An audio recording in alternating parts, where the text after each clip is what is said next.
Salut à tous, alors c'est Frédéric Delavie. Alors ce soir je voudrais faire une petite vidéo que je fais de ma Hongrie, donc assez loin de la France, mais il me vient quand même de l'ouest des sons, et il me vient des bribes d'informations, et quand j'écoute ça, ou quand je vois ça, sur le net bien sûr, ben, je ne peux que me dire que la France est un pays de dingue, et que tout ce que j'entends me prouve que ça va mal dans mon pays.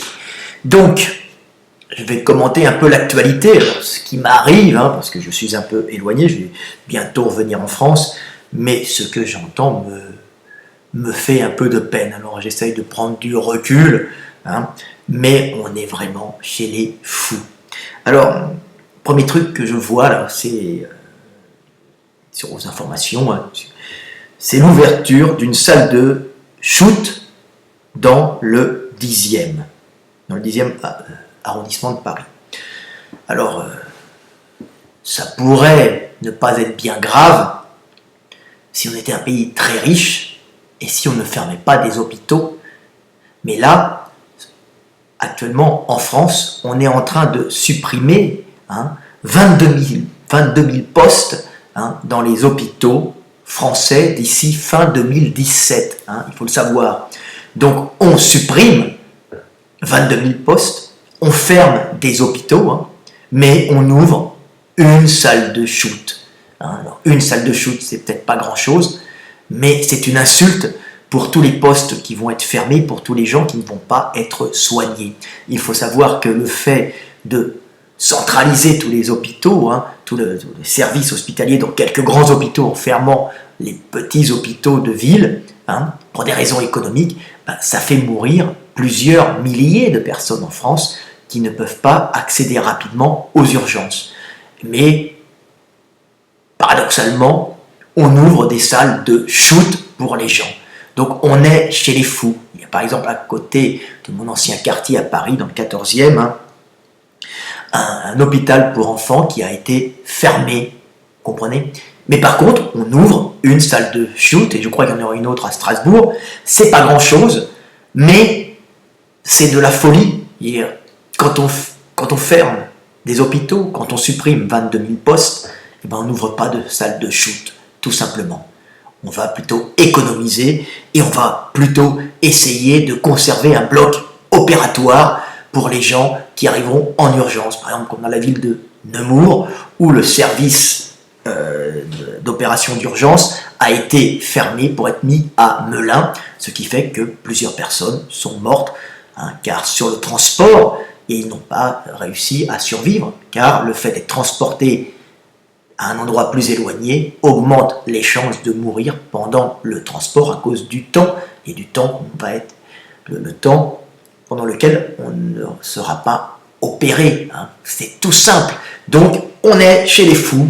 Ouverture de salles de shoot, suppression de 22 000 postes dans le secteur hospitalier, avec fermeture des petits hôpitaux.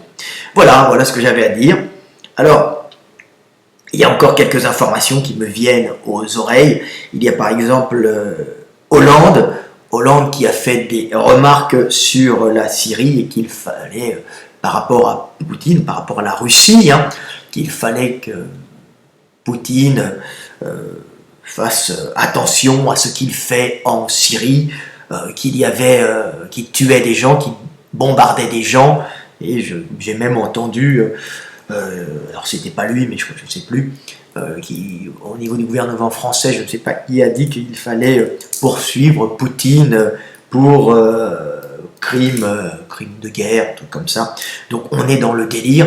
Dans ces conditions-là, on imagine bien que Poutine, qui devait venir en France pour inaugurer la grande église orthodoxe de Paris, ne viendra pas, car qu'est-ce qu'il a à faire avec un abo économique par rapport à la Russie, qui lui fait la morale, tout simplement. On est dans la folie. On dirait quelqu'un qui n'a aucune puissance économique ou qui la perd, qui est en train de faire la morale à un géant énergétique, même si ce n'est pas un géant économique, c'est un géant énergétique qui tient l'Allemagne, qui tient la Chine grâce à ses apports énergétiques. Donc on est chez les dingues, on s'étonne après qu'on ait des problèmes économiques, on perd des alliances possibles à l'Est, donc des alliances énergétiques, c'est une folie. Alors, M. Hollande, qui est le président de la République française, en a sûrement pas grand-chose à faire, vu qu'en 2017, il ne sera plus au pouvoir. Donc, laissons la merde à ceux qui vont arriver après, laissons des problèmes diplomatiques avec cette superpuissance russe. On a fait des blocages. La Russie, on n'a que foutre de nous. Elle peut très bien traiter avec l'Allemagne. L'Allemagne traite très bien avec la Russie d'une façon discrète. La Russie n'a pas vraiment besoin de nous. Voilà. Donc on est chez les fous. On fait des remarques aux Russes sur la politique syrienne, de guerre, de défense d'Assad, de destruction de milices qui seraient des milices modérées. On sait très bien, et M. Hollande sait très bien que tout ça est une affaire énergétique, est un combat en vérité dans cette zone pour faire passer du gaz Qatar pour le côté Atlantis, donc la France qui a l'autorisation par l'Amérique de faire passer du gaz Qatar, et de l'autre côté, les Russes qui essaient de bloquer ce passage du gaz qatari pour eux-mêmes pouvoir diffuser leur propre gaz et leurs propres énergies fossiles en maintenant un cours relativement élevé. Donc on sait très bien que tout ça n'a rien à voir, toutes ces histoires n'ont rien à voir avec l'envie de protéger la nation syrienne. Les superpuissances font leurs affaires là-bas, font leur guerre uniquement pour leurs intérêts économiques. Et on n'en a que foutre des enfants qui meurent sous les bombes. Tout le monde se bat là-bas uniquement pour leurs intérêts énergétiques. Donc, M. Hollande, le président de la République française, est en train de se mettre à dos, s'il ne l'a pas mis déjà, la Russie, qui est très pragmatique, bien sûr, qui ira traiter avec les nouveaux élus en France, mais il essaye de foutre la merde aux ordres sûrement de l'Amérique pour pouvoir gêner, encore une fois, un peu la Russie qui, elle, essaye de bloquer ce passage. On n'est pas chez les gentils, on n'est pas chez les bisounours, ce sont des guerres économiques. Donc, M. Hollande fait semblant de s'intéresser au sort de la Syrie, alors qu'en vérité, il ne s'intéresse qu'au fait de pouvoir continuer à diffuser du gaz Qatar par Total, Total finançant bien sûr sa réélection, ou bien le fait de pouvoir continuer à être élu, donc à financer des journaux, des pubs. Donc on s'aperçoit que derrière c'est une vaste fumisterie. Voilà ce que j'entends, ce qui m'arrive de mes oreilles de France, et c'est bien triste. On se moque des Français, on vous ment, on vous raconte des conneries, on vous fait croire qu'on s'intéresse au sort humanitaire de la Syrie. Mais on s'en fout, à vrai dire. Voilà, c'est bien triste. Donc ensuite, une autre information assez triste mais grandement prévisible, c'est l'histoire des 4 policiers qui ont été victimes d'une attaque, je crois, à Viry-Châtillon, je crois, c'est où, c'est ça, je me souviens plus trop. Ils ont été d'une attaque au cocktail Molotov, et alors tout le monde est en colère, les syndicats de policiers ont fait une espèce de grève aujourd'hui, et on trouve ça très très très grave. Alors effectivement, c'est très grave, mais il fallait quand même s'en douter. Quand on récompense Kevin, le policier courageux car il a le courage de rien faire quand on lui a brûlé sa voiture de police dans laquelle il était avec sa compagne policière qui est restée tétanisée à l'intérieur, que des personnes ont fait sortir, et quand il a eu le courage de ne pas répondre à un manifestant qui faisait partie des incendiaires de sa voiture et qui venait pour le frapper avec un tuyau en plastique, quand on voit qu'on récompense des policiers pour le courage de ne pas agir,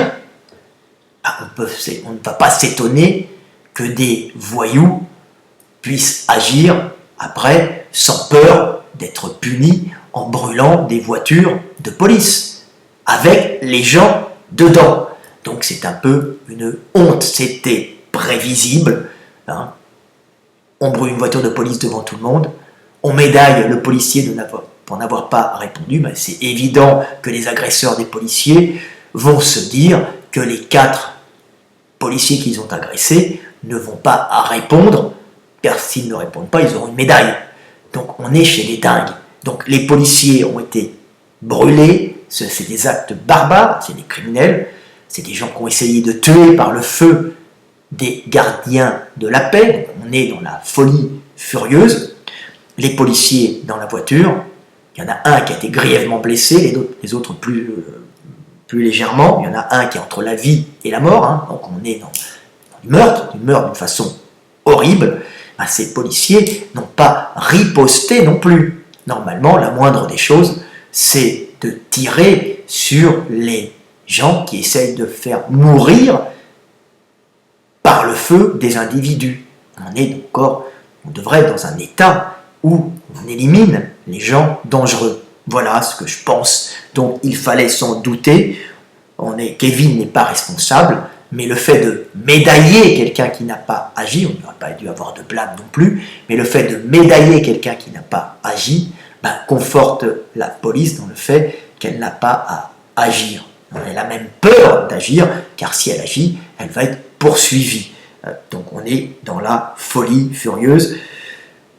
On médaille des gens qui n'agissent pas, on récompense des gens qui n'agissent pas, on leur donne la Légion d'honneur, le courage de ne pas réagir, et ensuite on s'étonne que des policiers se fassent incendier. On a montré le mauvais exemple, on n'a pas montré le bon exemple, et évidemment, ce qui devait arriver est arrivé. Voilà. Là, ce qu'il faudrait faire dans ces conditions-là, car j'apporte tout le temps des solutions, c'est équiper les policiers de caméras en permanence. Tous les policiers, ça coûte pas cher maintenant, devraient être équipés d'une caméra. À chaque fois qu'ils sont en mission, ils la mettent en marche, ce qui leur permettrait d'agir en légitime défense dès qu'ils sont menacés. Et là, ils étaient menacés. Je ne comprends pas que ces policiers n'aient pas tiré sur des incendiaires criminels. Voilà, je suis loin, je vois ça avec la distance et je trouve qu'on est dans un monde de fous. Voilà. Alors, une dernière petite information que je trouve intéressante aussi, c'est, ce qui m'est venu à l'oreille, c'est que Jacques Attali, je suis en Hongrie, et pour l'expulsion de la Hongrie de l'Union européenne. Alors il a sorti un petit texte, alors je vais essayer de le voir. Hein. Il a sorti un petit texte où il a mis « Je suis pour l'expulsion de la Hongrie de l'UE, un pays qui viole les règles de la démocratie, doit être tenu à l'écart », a déclaré l'invité d'ici l'Europe sur France 24. Jacques Attali, l'Europe a besoin de migrants en raison de sa démographie. Nous perdons des richesses considérables en les refusant. Pratiquons l'altruisme intéressé. Martel,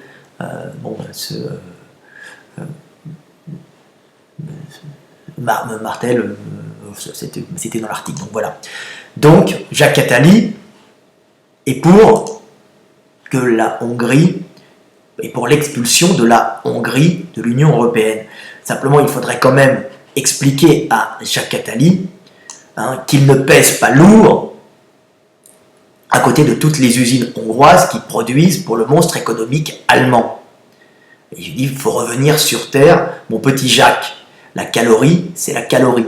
Donc on ne peut pas expulser la Hongrie de l'Union européenne, vu que c'est un pays qui travaille et qui produit pour cet empire économique allemand, et que Jacques Attali, tout seul dans son coin, ne pèse pas lourd. Donc c'est du vent, du blabla, du français qui fait blabla, blabla, blabla, blabla, en sachant très bien que c'est juste de l'effet pour passer à la télévision et pour se donner l'impression qu'on est un chevalier blanc, alors qu'en vérité, beaucoup de production automobile, de production de lampes, de production en tout genre allemande que nous consommons sont fabriquées en Hongrie par les petites mains hongroises qui bossent pour 400 € par mois et que face à l'empire allemand, ils ne pèsent rien du tout. Donc on est dans le délire, on est dans des gens qui font du spectacle, aussi bien François Hollande, hein, qui est en train de dire qu'il veut, qui est en train de faire la morale à Poutine, alors qu'il sait très bien que par rapport à la Russie, il ne pèse rien du tout. Il faut bien savoir que l'embargo qu'on a fait à l'époque sur la Russie et cette crise des frégates qu'on a refusé de livrer à la Russie qui les avait payées a fait plus de dommages en France qu'en Russie, la Russie ayant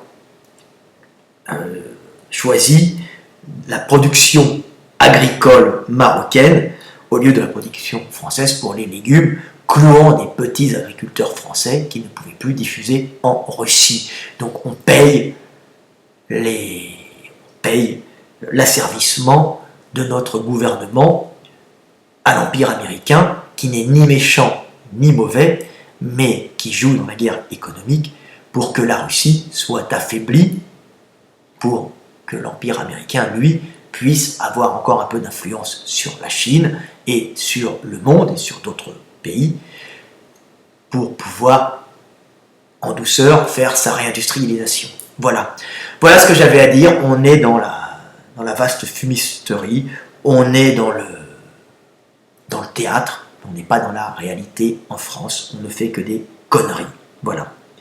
Et je l'avais dit pour Kevin, Kevin, qui a été médaillé pour n'avoir rien fait, conforte les incendiaires et les brûleurs de flics, bien sûr.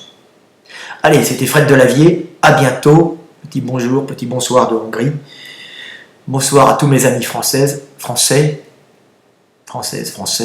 mon pays va mal, mais bien sûr, ça ne peut qu'aller mieux. Allez, à bientôt, c'est à nous tous de lutter, et c'est à nous tous de voir le monde tel qu'il est, et d'arrêter de croire à tous les mensonges de nos politiques. Voilà, vivement que la France soit une méritocratie, et éliminons par le vote, bien sûr, cette caste corrompue de politiques qui nous mène par le bout du nez pour pouvoir jouir du pouvoir. Et non pour pouvoir mener la France et la faire resplendir et la faire grandir économiquement. Voilà, c'était Fred Delavier. À bientôt, salut!